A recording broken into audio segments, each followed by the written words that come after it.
Hello and welcome to Season 2 of Stuart Saturday Live. I'm your hostess, Andrea, the 17th century lady, and I'm happy to be back with you, streaming live from Derbyshire, England. Well, we're currently being battered by Storm Eowyn, and though I like the name, I hope everyone's okay, and I know that some places have been badly affected. So be careful out there. In my neighborhood here in northern Derbyshire, we've had quite a lot of wind, and I think we'll definitely need to go on a litter picking expedition as soon as the winds have settled, because there's debris everywhere and trash. I'd like to thank all of those who took the time to watch our Christmas special back last month. I prepared some ingredients, and here I am. I was preparing the ingredients to cook a pigeon. And that was a very exciting and fun project. But only my daughter, our dog Bertrand, and I ate the pigeon. My husband, Gavin, who is the director of this show, politely declined. So I might have to do something different to see if he'll try it. We'll see. But I think I might do a few more cookery segments this year because I so enjoyed it, and I know many of you did as well. And I look forward to a very busy year, hopefully, as I'm booked for many more in-person events and talks around the country. And you could book some of those now. Just keep an eye out for my social media posts. All right, well, straight into it. Our guest today is an independent researcher in the United States of America, specializing in early modern history. She focuses on researching the Holy Roman Empire and England in the early 16th century. And you may well know her from her popular history book, Anna, Duchess of Cleves. However, she has recently released a book entitled Stuart Spouses, a compendium of consorts from James I of Scotland to Queen Anne of Great Britain. And you can see that there on the screen. Joining us live from Chicago in the USA, please welcome Heather R. Darsie. Hello, it's so nice to be here with you. Hello, Heather. Welcome. It's such a pleasure to have you on the show today. I was wondering, what first got you into history? Probably my father. And he had always had a keen interest in history, but he was much more of a World War II, I suppose, fanatic. My grandfather had been involved in part of the engineering of PT boats during World War II. Wow. Yes. So my grandfather and my father were both quite a bit older when they had children. So we have that connection there. And then when I was graduating from law school, so I have a Juris Doctorate. It's in the United States, our law degrees are doctoral degrees and not bachelor degrees. I became interested in Tudor history by way of the Wars of the Roses because I decided I was going to start reading a bit of history that my dad did not know anything about. And so I picked up on the Wars of the Roses because it sounded intriguing. That introduced me to Tudor history, which then introduced me to Anna of Cleves, who is a German. And my bachelor's degree is in German languages and literature. I did not really like anything that I'd read about her. It didn't make much sense. And then I decided to write a book about her, and here we are. That's brilliant. Wow. So cool. I love learning about how people get into history because many of us have very different reasons for just gravitating towards it, towards this study. And it's always so exciting for me to learn about what first ignited that spark in historians. So I love that. Thank you for sharing that. And so you did go into Tudor history, but you have, at this point now, you've written and published books on Tudor history. Would you tell us a bit more about those, please? And we have them here on our screen. Yes. So I like to think of myself as more of a Tudor adjacent historian. So my first two books were, of course, about Anna of Cleves and about Anna and her siblings. So I like to focus on people who would be familiar to someone who's interested in the Tudors or more recently in the Stuart dynasty. So I look at the people who are around those that we'd be more familiar with. And that's where I try to focus or try to bring more knowledge or at least introduce more about those people to those who are interested in the Tudors or at this point, the Stuarts. Awesome. And what are the first one here? I believe that was the first book, right? And then it was, yeah. So this was mainly a biography. Is that correct? About Yes, Anna? Yeah. yes, in some ways. So my goal with that one was I wanted to learn more about Anna, and I wanted to ascertain whether the degree to which it was true that Henry thought that Anna was ugly and dumped her. Mm, And what I can say is that it doesn't appear that that is what happened, and that there was actually a lot of issues with German politics, and that her brother Wilhelm was trying to rope Henry into a war against the Holy Roman Emperor. And I know there's a lot of back and forth about it, and people still like the sexy idea that Henry dumped Anna for a teenager.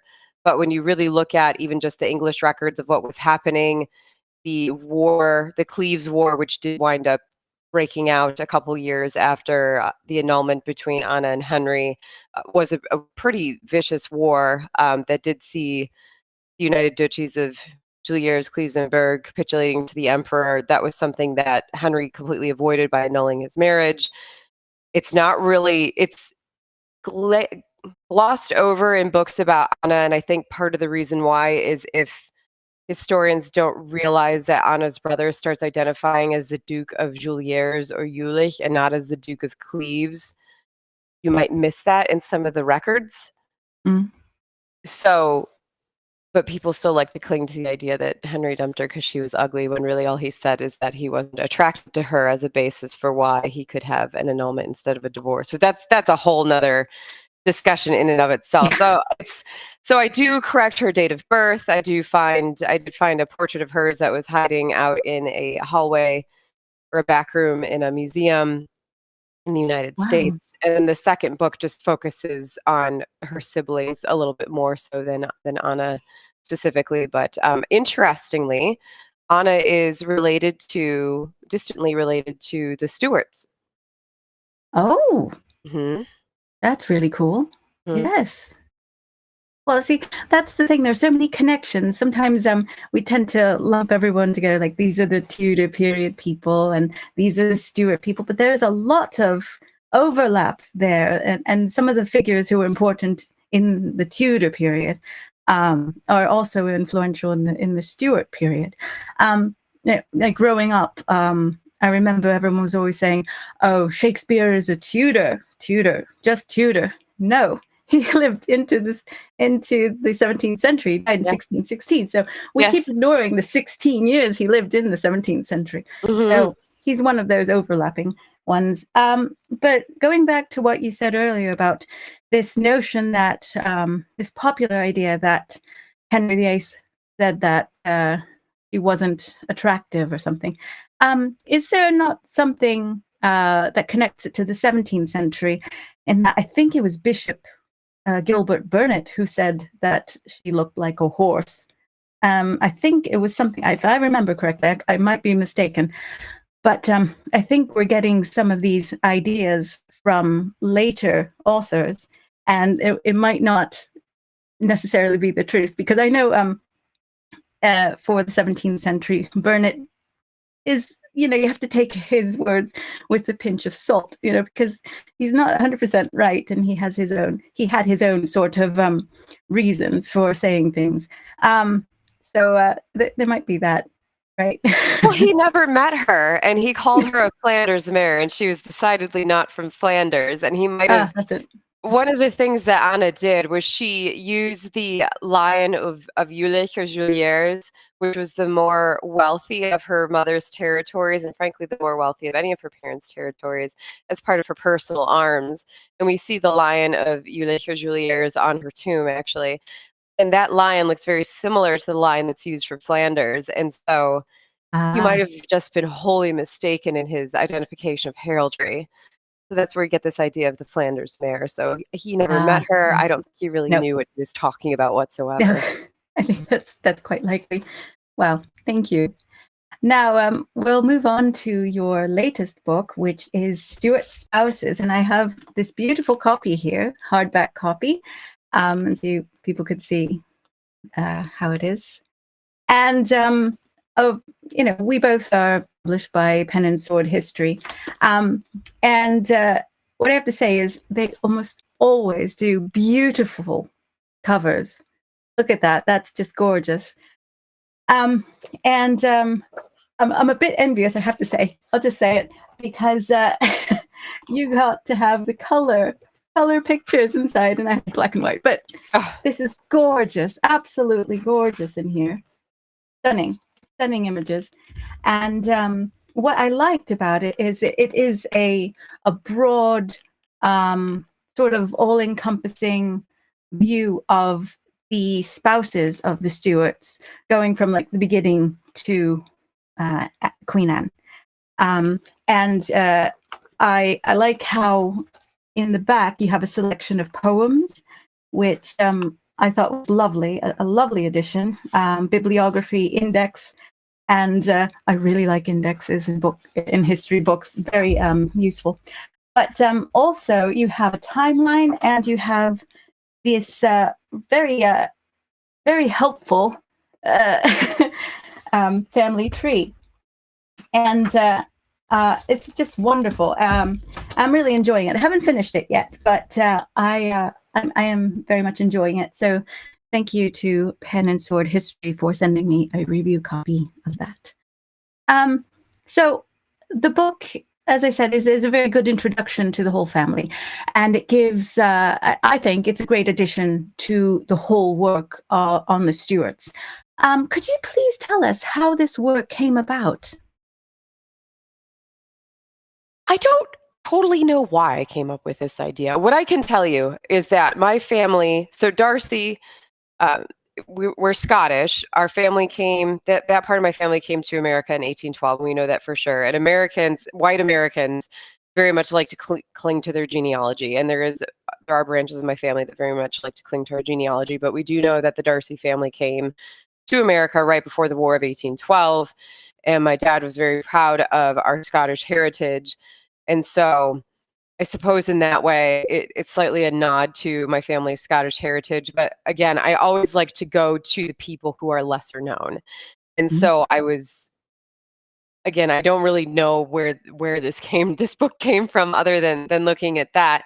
And I knew that Anna of Cleves was slightly related to Mary Queen of Scots through Mary of Guelders. There's a very distant relation there.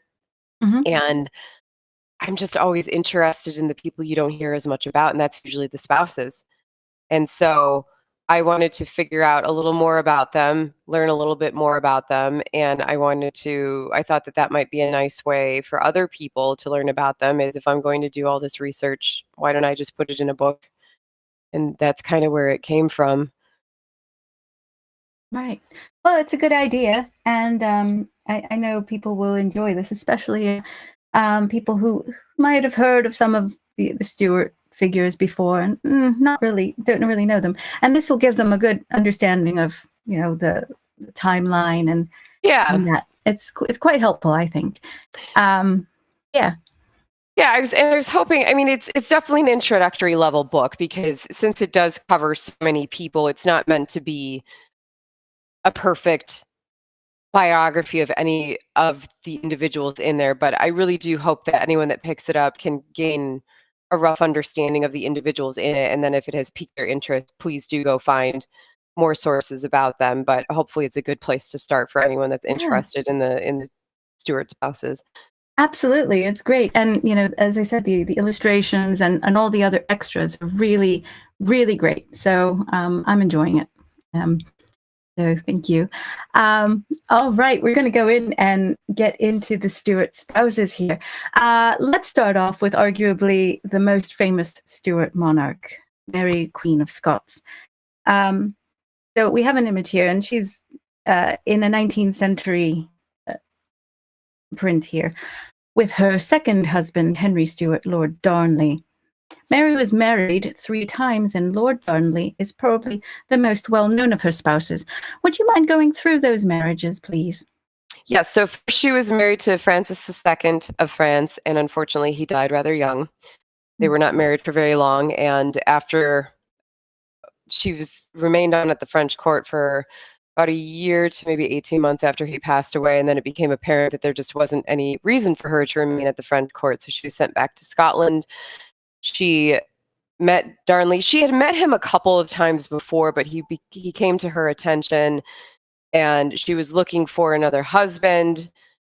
She had mildly given the idea to her cousin Elizabeth I that she was interested in having Elizabeth's input in a husband, and I don't really know that Mary was being honest with that, but she meets her cousin, Henry Stuart Lord Darnley, and winds up marrying him. They have a very stormy relationship, very passionate relationship. They have their son, who winds up becoming James VI of Scotland and later James I of England. Her husband meets a very tragic demise, and then she marries her third husband, Bothwell. Right. James Hepburn, Lord Bothwell. Right. And that we did get a question about him via Facebook. They asked, Mary, Queen of Scots' marriage to Lord Bothwell intrigues me. Was it enforced, or did she agree to it willingly? What do you Well, think? here's the curious part. So we'll never actually know. But Mary was, I believe she was about 24 years old when she married Bothwell. And his family had a tradition of trying to marry widowed Scottish queens. His father had tried to marry Marie de Guise. They were all kind of terrible men. Bothwell, I think I had an idea of what his character was like going into writing Stuart Spouses, and the more I learned about him, the more I learned of his treachery and just duplicity, and he was very, very fascinating. But we know that Mary was pregnant, and we know that she miscarried after she was forced to abdicate the throne to her baby son, James VI, and later James I of England. And what we also know is that there's no precedent for a queen having illegitimate children, whereas it wasn't uncommon for a king to have illegitimate children. Right. So if you're Catholic Mary, or let's just say highly religious Mary, and you're vulnerable because your husband just got dead in very violent fashion, and you have these men coming to you and saying, hey, we want you to marry a Scotsman. We've got this guy, and he lures you somewhere under pretense. And then things happen, whatever they were, and now you're afraid that you're pregnant and you're all alone and no one's there supporting you. I don't know how willingly it was. I don't know that Right. she was in love with him and wanted to marry him. I think that if you're in your early 20s and you're afraid that you're pregnant, and she did turn out to be pregnant, and again, there's no precedent for having an illegitimate child as a queen, what are you supposed to do? Right. Well, thank you. Yeah, so it's one of those things we just don't know. Well, following the death of Queen Elizabeth I, who was the last of the Tudor monarchs, Mary's son, as you mentioned earlier, he had already been James VI of Scotland. He then ascended the throne of England in 1603. By this point, he had already been married to Anna of Denmark, and they had become parents. And here we have 2 miniature portraits of James and Anna, both by Nicholas Hilliard. But the one of James was painted circa 1610, whereas the portrait of Anna is believed to have been from around 1605. And both of these are at the Yale Center for British Art in Paul Mellon Collection. So, Heather, what was their relationship like? Anna seemed to have kind of an up and down mood, from what I recall. James respected her. I think they got along quite well early on. There's some debate that seems to be there is a book coming out that might support the idea more strongly that Mhm. James preferred male company to female company. Mhm. But James and Anna of Denmark did have multiple children together. Mhm. As time wore on, the couple did become a little bit more distant, or at least had a slightly more practical relationship, but it seemed to be one full of respect. I mean, James had his most remarkable romantic adventure ever in his life when he just went to Denmark to go retrieve his bride because he was tired of waiting. And I think from all of the Stuarts, he was probably the most romantic in that way. Even his forebear, James the Fifth, when he went to go retrieve his French bride. I mean, France is just hop, skip, and jump away compared to going to Denmark. So James was very interested in marrying Anna. He did have at least a respectful relationship with her. They did manage to have multiple children, regardless of wherever his true romantic love lie. Mhm. And they did maintain that gloss, that loving gloss, throughout her life. Right. Yeah, they were quite extraordinary people, and had very different interests, didn't they? I mean, he really liked hunting, and she was more theatrical. She was Yes, well known for the masks, and as you can see, very fashionable. Look at that. That's and architecture too, if I recall correctly. She really liked being involved in building projects. yeah. There's that the Queen's house um, in Greenwich, and yes, beautiful, beautiful things. Lots to do with Inigo Jones and other important architects of that time. Yeah, they did manage to get on well enough to, they had a certain carry on, and I will have a guest next month. So for the February show, yeah, Gareth Russell will be on talking about his book Queen Yes. James. So we'll see what he thinks about that, and it's all interesting, and I love all the new research that's going into all these characters and these figures, and quite often Anna is often just set aside by many many works. Yeah. I find she's quite an interesting character, and so I think definitely worth looking into more. Wouldn't you say so? Oh, I think so. Sorry, I Yeah. wasn't sure if Sorry, that I was a just it might question. have No, gone it's off okay. there. No, yeah, I think so. She had a stormy personality. I think that she was a lot bolder, and she wasn't afraid to stand up to James, which I found very interesting. I would not describe her as demure at all. Not that I believe that she's been frequently described that way. She tried her best to. She did not like the way that James was having their children raised. She tried her best to assert herself whenever she could. It didn't really go very Yes, well, but she tried to assert herself yeah, whenever she could, and tried to be as involved with her children as she could. But James kind of yes, got in the way, so he was very obstructionist that way. So I'd say that was probably the stormiest part of their relationship, aside from, yeah, as you mentioned, Gareth. I'm very curious to read Gareth's new book about yeah. Queen James. But yeah, so she was very passionate for sure. Mhm. And I don't know how much of that has really been explored before, but hopefully that comes through in Stuart Spouses because again, it's just, each chapter is about a different person. Yes, yeah, and definitely an interesting couple. Our next couple is still looked upon with some controversy. Charles I and Henrietta Maria. They are often, it's. I don't know if you have Marmite. You don't have Marmite over there. Do you know what it is? And I there's do. the I've saying. had it, but no, we Oh, don't have okay. it here. All right. Mhm. Yes, because I forget. I haven't been there in a long time. It's okay. um, so over here, there's this saying. It's like they're like Marmite. Either you really love them or you really hate them. That sort of thing. That's the sort Okay. of feeling they inspire in some people. Um, So here we have a print from 1634, and it's by Robert van Furst, after a painting by Anthony van Dyck, and this was a couple that didn't start off on the best of terms. Would you please tell us more about these two? Well, she was described as being very, very pretty, and I think that probably intrigued him quite a bit. She was observed doing a ballet. She had a very nice little figure, but she was very, very Catholic, and that didn't really work so well.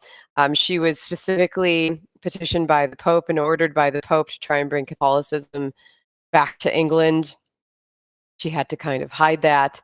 Um, she and Charles did not always get along the best, but I think that where was not a great king, I think he might have been a halfway decent husband and father. Oh, I think he was, yeah, remarkably good. Yeah, for the time. And it was very fraught in the early stages, especially with the Duke of Buckingham sort of being a third wheel quite often. He was not in Henrietta Maria's good books, was he? She didn't really like him very much, and he was quite a favorite of Charles. And it it appears that that once the Duke of Buckingham was assassinated, the relationship between Charles and Henrietta Maria seemed to get better, and they did grow to have a very deep bond together. I mean, would you agree with that? I would. I found that there's this funny theme in general throughout history where when the male favorite of the male monarch gets dead, usually by assassination, suddenly after that, the queen and the king's relationship tends to get better. I don't know. I've just been noticing that. But yeah, no, I would agree with that statement. I do think that once his meddling and his interference with the relationship ended, that Henrietta and Charles's relationship did improve, and they were able to maybe enjoy the relationship a bit better, at least have an Right. opportunity to develop it because they didn't Yeah. have this third wheel or this person interfering with them all the time. Yeah. Must have been quite difficult to navigate relationships in such a political and environment in which there is little to no privacy. So I think that it's difficult to have a, a really smooth relationship at the best of times, I think, and then to have Sure. all this other extra stuff and having the relationship as a sort of figurehead in front of the nation, I think that that can be quite stressful. So I One, think they did, yeah, yeah, and Mm,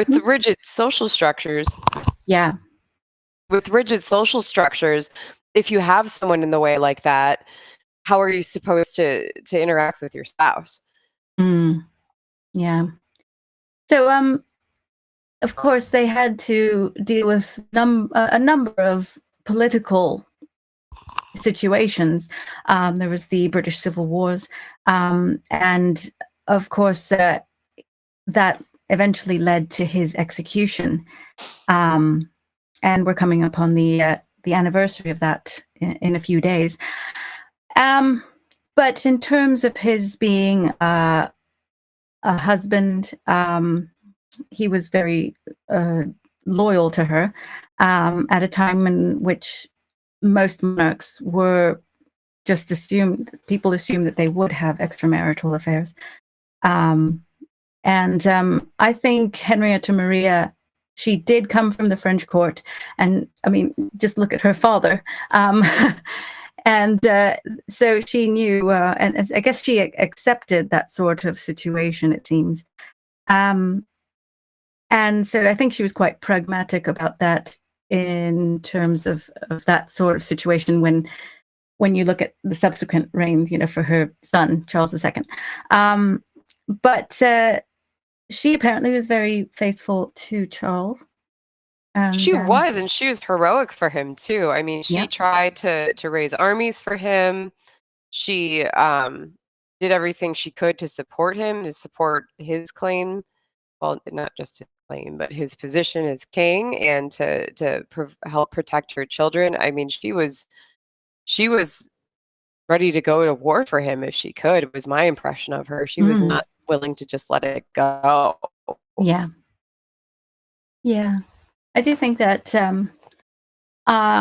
there has been some good new history work about her.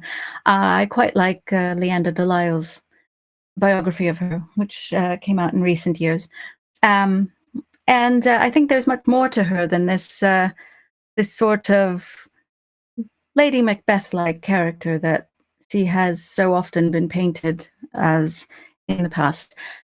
But she survived him by some years, Yes. didn't she? Yes, she And did. what kind of life did she have following his execution in 1649? What was the rest of her life like? Well, she was, I think of the best way to put this. She kind of waffled between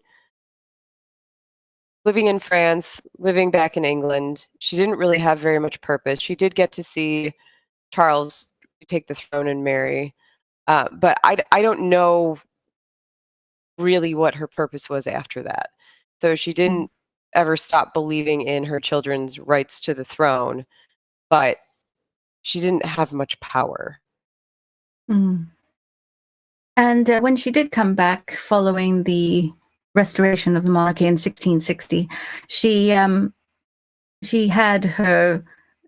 attended mass, Catholic mass at in London, and she took I think she moved into Somerset House, and she had these very popular sorts of events and mass, and lots of people would go to that. I think they were more popular than those of her daughter-in-law, who we will be talking about shortly, Catherine of Braganza, who was also a Catholic.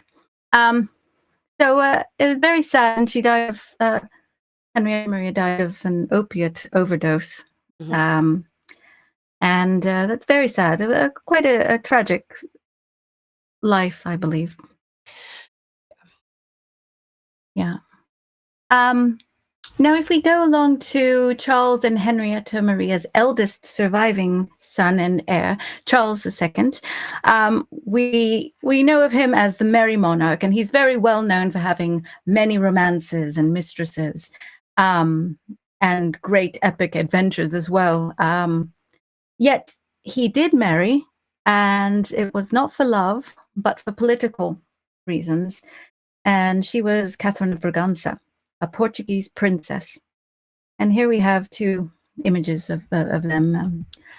By the time they were married, Charles had already been in numerous relationships, including with Catherine Pegg. I think they had two children, a son and a daughter, and Lucy Walter, who significantly was the mother of the Duke of Monmouth. But he was also, by the point 1662, when he married Catherine, pictured here, he had also been in a very serious relationship with Barbara Villiers, who was, for all intents and purposes, his queen in all but name.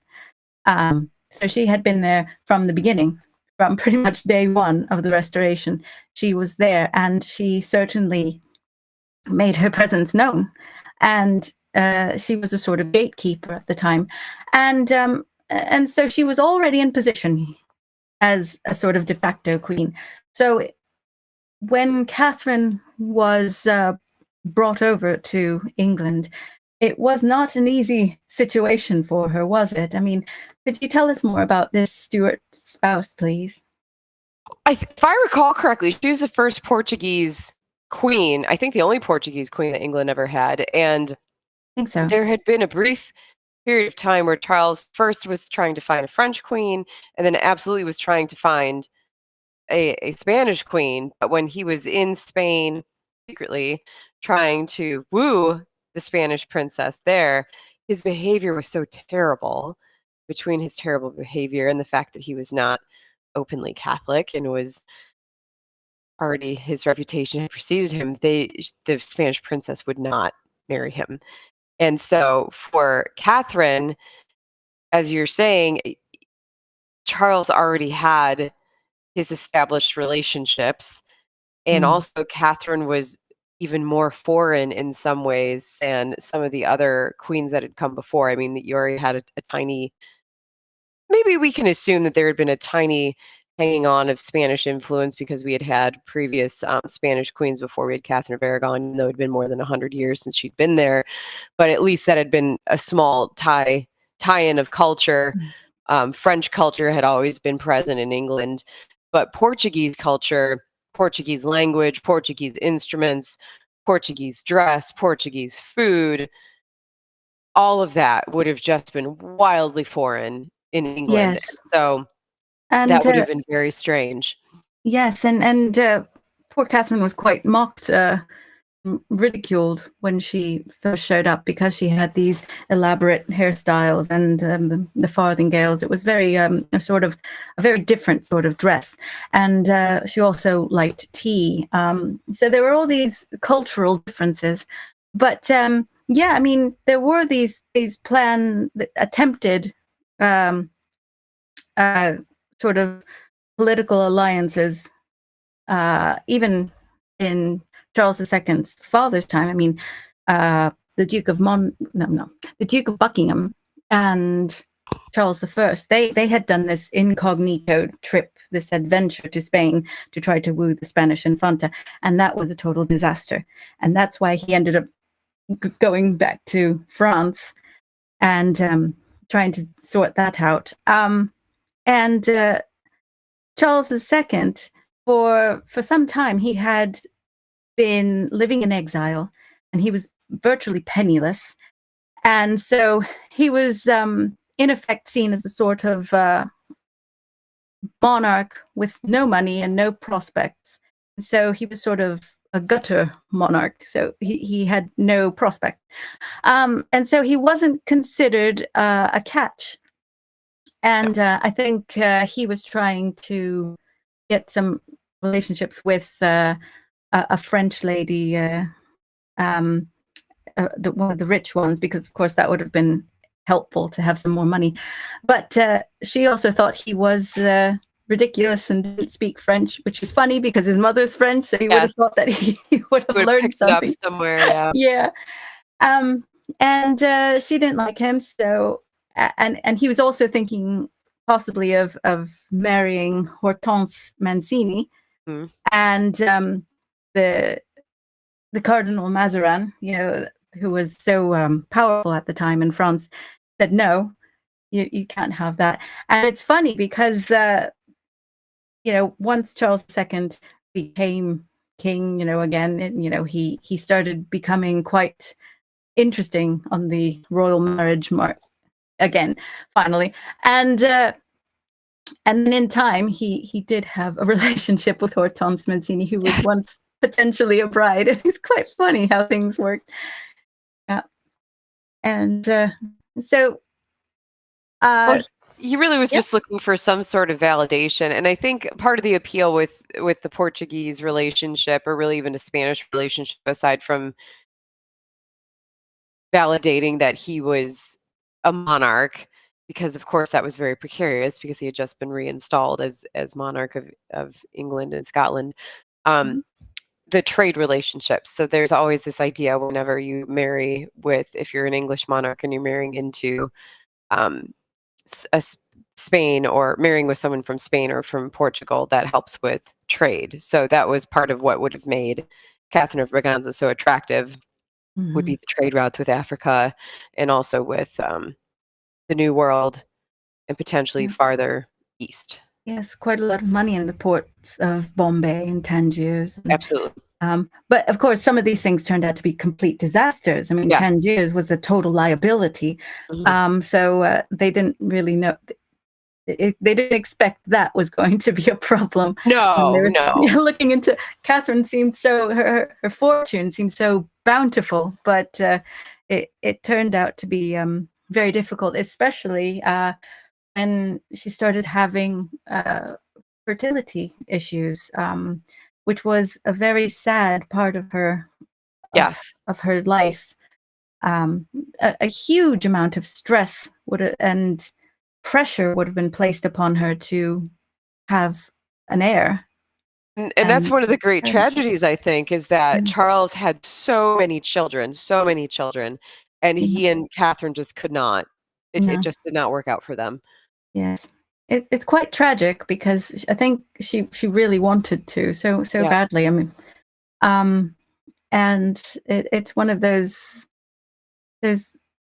great sadnesses that you see with these people who are otherwise very privileged and can have everything else except something that he had easily with other women. So Yep.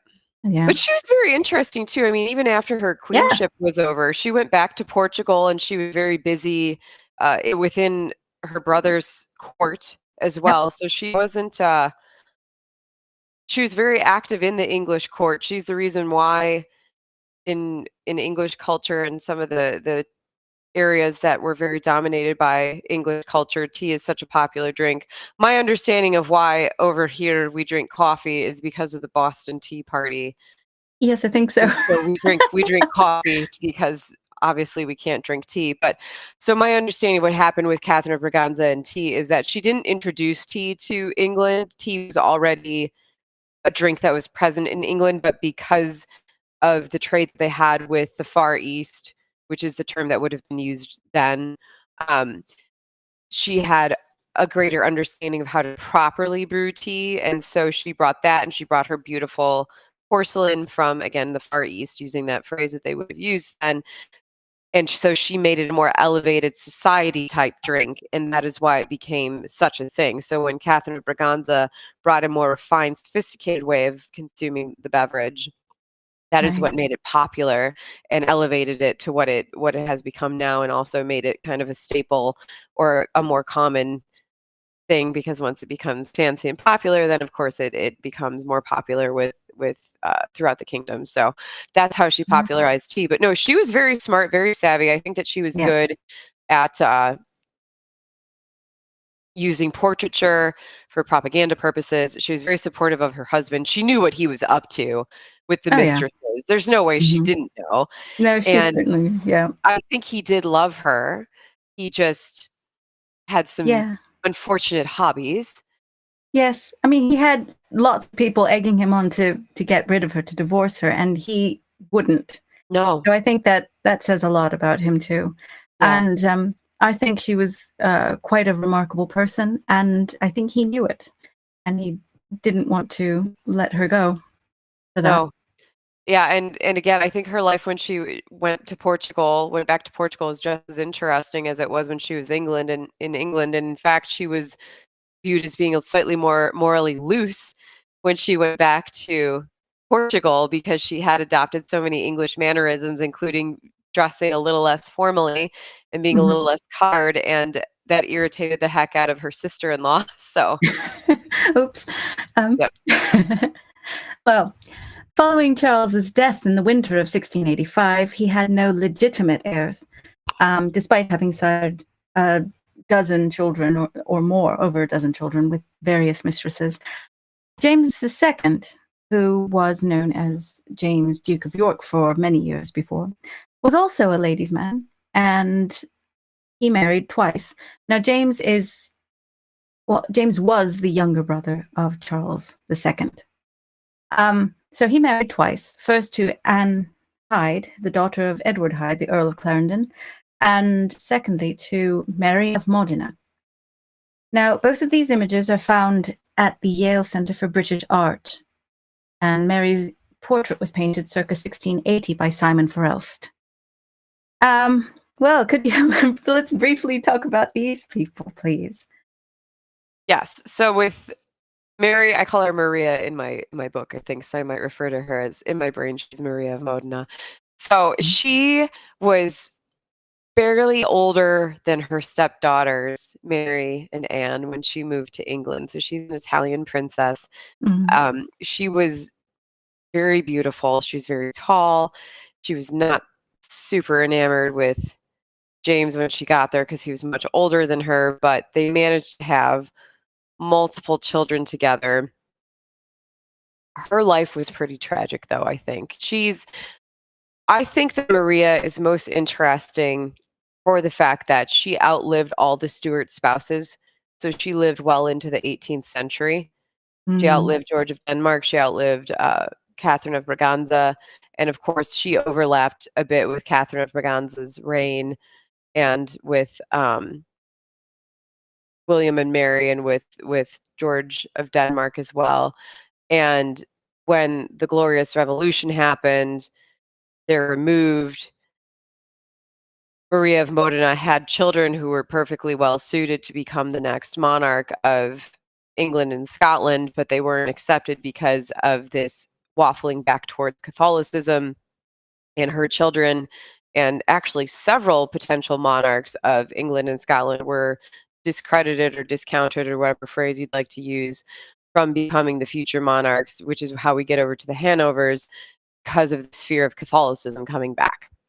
Mm. And she had a daughter and a son that were perfectly well suited for being the next monarchs, but they were just excluded. So, Yeah. and she was treated very, very cruelly towards the later years of her life by both Mary and Anne, and that was, of course, out of self-interest by Mary and Anne. But I think that Maria was not expecting that sort of behavior from them, Mhm. and you see that in her letters. Wow. Yes, he certainly had a difficult time of it. Yeah. So there was no way for her to be prepared for what happened, No. and for the backstabbing that so happened. And I don't even know that the country was really prepared for what happened with William and Mary coming over and kind of taking over in the way that they did in the Glorious Yeah. Revolution. I mean, how do you prepare for something like that? Right. Um, yeah, so that brings us to our next couple who are William and Mary. Here we have two different portraits. They're both by William Wissing, and William the third's on the side here on the left. And this portrait is found at the Rijksmuseum in Amsterdam. On the right, we have Mary II, and this portrait is held by the Cultural Heritage Agency of the Netherlands Art Collection. Now, William and Mary didn't have a positive start to their relationship, did they? I mean, that she was quite No. horrified. Yeah. So she is tall and elegant and beautiful. He was short and scarred and just everything that Mary was not. Yeah, Her uncle Charles made some really poorly jokes while they were getting married, I think yeah, to try and lighten the mood as any goodly uncle might, and it did not go um, over well. yeah, He did love her a lot. He was gone a lot during their marriage and also during their reign. He yeah. had asthma, Hmm. and so he would blame the English weather for wanting to go back to the Netherlands and Spain participating in wars. He actually saw very little combat. He would just kind of march around with his armies and pretend like he was fighting the French. There Hmm. were combats, but he barely saw anything. So, but they were monarchs together. I do go over both of them in the book because they are mutual Stuart spouses. But Yeah. no, they did wind up getting along. Mary did usually defer to William. I don't Mhm. think it was out of a lack of capacity for Mary, but maybe out of more of a personal belief of how a husband and wife relationship should operate. But she did make a lot of decisions under the guise of, "Oh, I'm deferring to my husband," but she really did make a lot of decisions when he was out of the country. Yes, I think it's part of her character. She did like to. She had very set views on the duties of a wife and everything. So Yeah. she was quite in trouble. I mean, I'm working on a biography of Mary right now, Oh, great. and she's a very interesting character because she's often torn between her duty to her father and her duty to her husband. It's very difficult, but she does ultimately decide to follow her husband and support her husband, and she had a lot of guilt about that because it was a very difficult situation. But she did support William. She didn't seem terribly interested in being queen from what I could tell. So it was something that she accepted, but it wasn't something that she wanted. What are Mm. your thoughts? I think she was a bit reluctant because she did love living in the Netherlands. She had that wonderful house, Hetlo Palace, and it was a much more domestic and low key sort of place. And over here, it was much bigger scale, and it had its pros and cons, and she sort of seemed to want to have that simpler life that they had known in the Dutch Republic. Yep. So yes, they were unable. I mean, she got pregnant a couple of times, but she was unable to. She had trouble, and so she lost at least two children. And it seems that after as can happen, that there was some difficulty or something might have gotten damaged after the second one. So they didn't have any children together. She passed away from smallpox. Yep. And he was absolutely devastated. So he did go on to rule alone for a little while. And that's right. That was found on him when he passed away. Yep. And it was a very it's a sad relationship there, I think, because William was a very introverted sort of person. He was quite taciturn and not really good at showing his emotions. But I think everything came out when she died in Kensington Palace in December of 1694. And he lived until 1702. So he ruled on his own until 1702. And so it's very a sad situation, a complex couple of people. Yes. And Mary's little sister, Anne, following William III's death in 1702, became queen. So she became Queen Anne, as you know. Yeah, of course. So let's focus now upon Anne's relationship with Prince George of Denmark, shall we? So she first met Prince George when she was about 4 years old. He was on some sort of grand tour and made a stop in England at the court there. And there's no way she remembered who he was. I mean, I don't remember anybody I met when I was 4. It's debatable whether, excuse me, he might have remembered meeting her, but I'm sure he didn't think, oh, I'm going to marry this 4-year-old someday. So they did eventually wind up marrying, and he was a very good husband for her. He supported her. He was happy to remain prince. He was not afraid to go against King William, his brother-in-law, when he did not agree with what William wanted. He had no issue with not being very visible as far as at court. He was extremely supportive of her. They, I think one of the things that's most famous about them is they did unfortunately have 16, possibly 17 children. There's some debate of whether or not they had a set of twins. That's why I say 16, possibly 17 children. Yes. Most of that, there was one child that lived till the age of 11 before he passed away, but most of the children all passed away before the age of 4. Yeah, it's horrific. Very, very tragic. Oh yeah, absolutely horrific. But he stood by her side, and he was very devoted to her. And he himself was accomplished militarily. So he was, from what I can tell, and I realize that this is a bit of a superlative, or is in fact a superlative, but he was the perfect prince consort for Queen Anne. Yeah. And I think a lot of people forget or don't seem to realize how important he was to her. Something that irked me, I don't know if you've seen The Favorite, the film.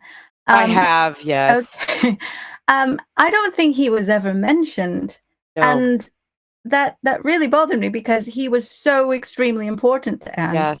I don't think you can talk about Anne without mentioning George, in my opinion. No. So that was a bit of a letdown, really. So, yeah.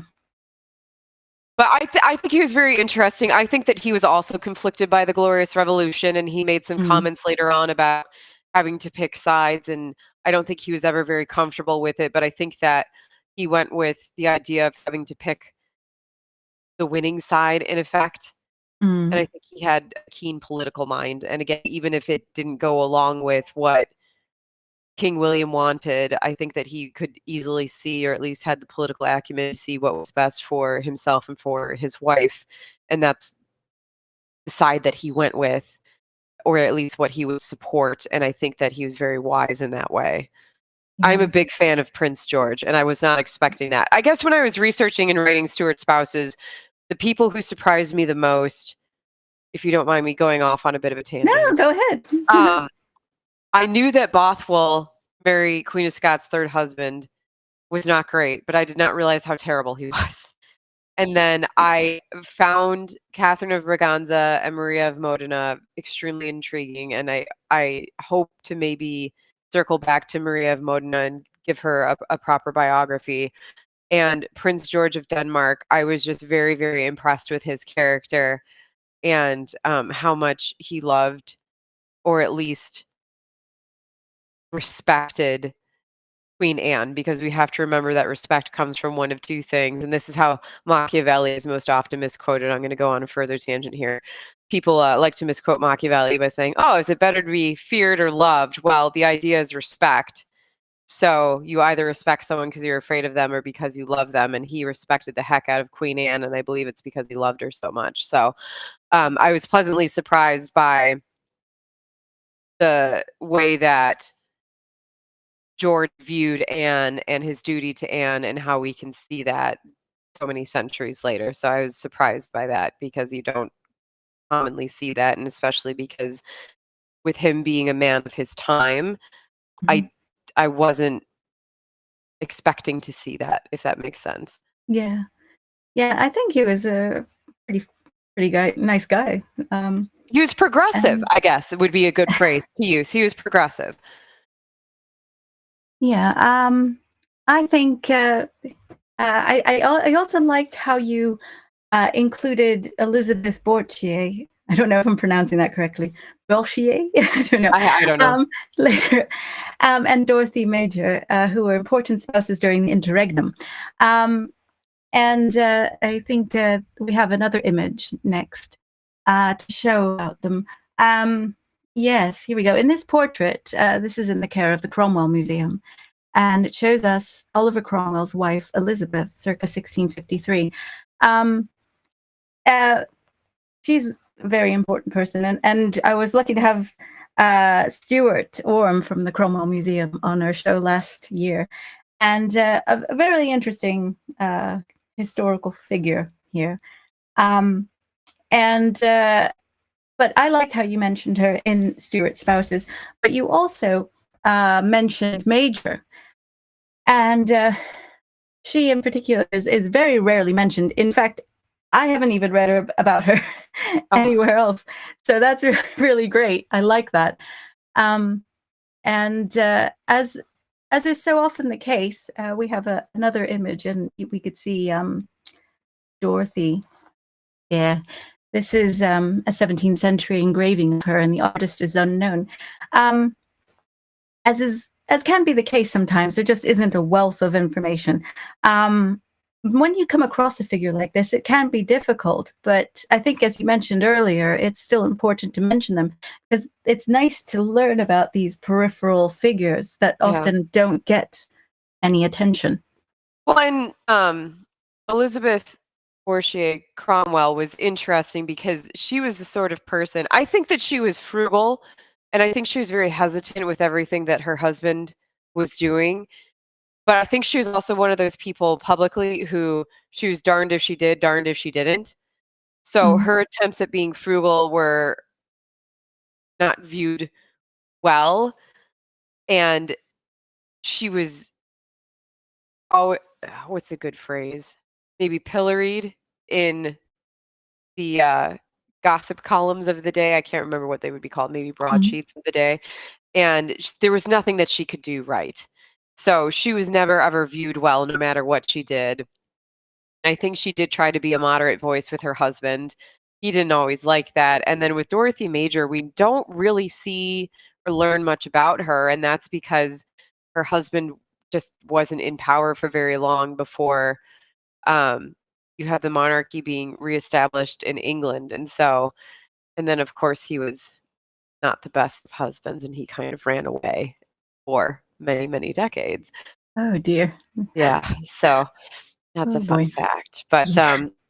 yes, she didn't really have that much influence in England. And for Elizabeth Cromwell, Elizabeth Cromwell was just kind of a darned if she did, darned if she didn't. And so I don't know how much influence she had on, let's call it popular culture in England either, because she was someone that people loved to hate, is what I was able to glean. And I think that if Dorothy Major would have had the opportunity to be part of the interregnum for as long as her mother-in-law, she probably would have been in a similar position, but I'm not certain.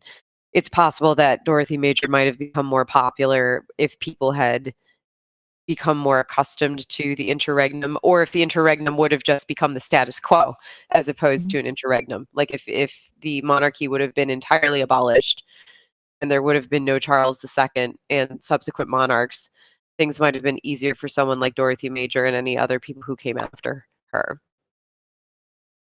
Very interesting. Yeah. Um, just due to time, your next book is about Catherine of Aragon, Yes. and that's exciting. And here's the cover for that. And is this through Amberley? It is. I publish Yeah. most of my works with Amberley. So All yes, right. this one's through them. It Yeah. comes out May 15th in the UK and it Mm, comes out okay. in late August in the US. But if you want to, you can still, if you're in the US and you can't wait till August, you can still order it from the UK. And I will warn people, this is very much a Spanish history book. So if you're wanting to read about Henry VIII's great matter and about the love triangle between Henry VIII and Anne Boleyn and Catherine of Aragon, you're going to be a bit disappointed. Well, I'm certainly not going to be disappointed. I love Spanish history. Well, Yeah, it's yeah, very much going over Spanish history and how that impacted Catherine's behavior. that's cool. Yeah. So, yeah, I grew up in a Spanish-speaking household, and Oh, excellent. so Okay. I'm like I've got a huge chunk of Spanish in my Okay. ancestry. Yeah, so I quite like that. So I'm Okay. definitely going to have a have a read if I So can. if I can just very quickly, Mhm. when I read books about Henry VIII, they usually start with the Wars of the Roses Mhm. and kind of go back maybe even to the early 15th century. I gave Catherine kind of the same treatment in this book. So that's Right. why it's a little bit different. So we go back to the founding of her family's dynasty in this book. So That's that's why cool. it's not quite Yeah. as much like The Great Matter, because there are a lot of books about that, Oh, and that is yes. in Yes. here, but that is not the focus of this book. Yeah. Oh, very interesting. Okay, I ask everyone. This next question. Fantasy Stuart era dinner party. Who would you invite? What would you serve? And perhaps most importantly, who would you have sitting beside you? I would love to have Catherine of Braganza, Maria of Modena, and Marie de Guise. I would love to meet them. Wow. And as far as what I would serve, probably venison. And Nice. beyond that, I'm not sure. I really don't know. I mean, we'd have to have tea because I'd want to impose on Catherine of Braganza to prepare tea the way that she would have prepared it. And then I think Marie de Guise imported a lot of French orchard trees. I know I'm not using good words, but I think Hmm. she had maybe some plum trees imported from France and some other ones. So maybe some sort of tart made with fruits that she would have liked just to see what That's she would have eaten. that sounds Um, great. yeah, so just Yeah. whatever beast they would have hunted, I would be Mhm. curious to have that. I like that. Sounds really good. Yeah. Yes. Perfect. Sounds like a nice party. Yeah. Um, I know both of us, we both have something to do later today. I'm going to go downstairs shortly and start cooking because it's Burns night It's tonight. Burns night. Yes. Okay, for those of you who don't know what that is, it is an annual celebration of the life and poetry of the poet Robert Burns. It's called Robbie Burns, the author of many Scots poems. So downstairs I have a haggis, neeps and tatties to prepare. So I love haggis, and we do this every year because my husband's half Scottish. Um, so we have. Um, I won't tell you what haggis is made of. You can look that up yourself because yeah. Neeps are Swedes, also known as rutabagas, and the tatties are potatoes.